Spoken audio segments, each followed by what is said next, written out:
हमारे पूज्य पिताजी महाराज के गुरुदेव, हमारे दादा गुरुदेव अनंत श्री विभूषित श्री रामानुज प्रपन्नाचार्य गुरु जी महाराज, हमने उनका दर्शन नहीं किया। 5 महीने के थे हम जब गुरुजी भगवत धाम प्रस्थान किए, लेकिन उनके बारे में सुना है। कैसा जीवन! श्रीमद् भागवत में संस्कृत के श्लोक पढ़ते थे और बोलते हिंदी थे। मतलब संस्कृत पढ़ रहे हैं और उसका अनुवाद बोल रहे हैं, इतने विद्वान थे। जबकि व्यक्ति को क्या होगा कि वो पहले भाव का अध्ययन कर लेगा, अध्ययन करने के बाद फिर उसका ट्रांसलेशन करेगा, लेकिन वो पढ़ते संस्कृत में थे, बोलते इंग्लिश में थे। आपको अंग्रेजी आती है, आप अंग्रेजी पहले एक बार पूरा अक्षर पढ़ लोगे, उसके बाद उसकी व्याख्या करोगे। लेकिन गुरुजी पढ़ते पढ़ते पढ़ते पढ़ते थे संस्कृत, बोलते थे हिंदी, इतने विद्वान, लेकिन रहनी अत्यंत सामान्य।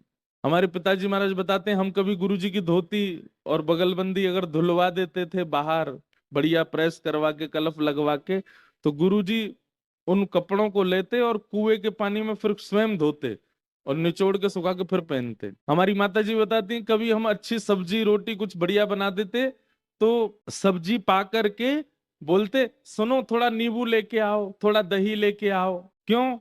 सब्जी ज्यादा स्वादिष्ट बन गई है, तो उसमें नींबू डाल के उसको खट्टा कर देते थे, दही डाल करके उसको बेस्वाद कर देते थे। क्यों? कि कहीं जीव को अच्छा पाने की आदत ना लग जाए।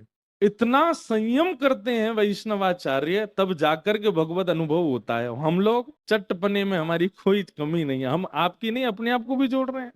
पहनने ओढ़ने में कहीं तक हम लोग कोई देहाभिमान शून्य ही नहीं होते कभी भी, और फिर हम ठाकुर जी को भजना चाहते हैं। आप कहेंगे महाराज जी क्या भोजन करने वाले, अच्छे पहनने वाले को ठाकुर जी नहीं मिलते? बात वो नहीं है। वैष्णव का स्वरूप ऐसा होता है कि वो स्वयं अच्छा ना खाए, ठाकुर जी को खिलाएगा। स्वयं अच्छा बन के ना रहे, ठाकुर जी को बनाएगा। स्वयं का श्रृंगार ना हो, लेकिन ठाकुर जी का होना चाहिए। वो श्रृंगार में मतलब जो जो संसार के व्यवहार अपने लिए विचार करते हैं, वो सब ठाकुर जी के लिए विचार करता है, अपने लिए नहीं। ये वैष्णव का स्वरूप है। वो अपने ज्ञान को, अपनी बुद्धि को, अपने बल को, सबको भक्ति के लेप में छिपा करके रखता है, उसको प्रकट नहीं होने देता।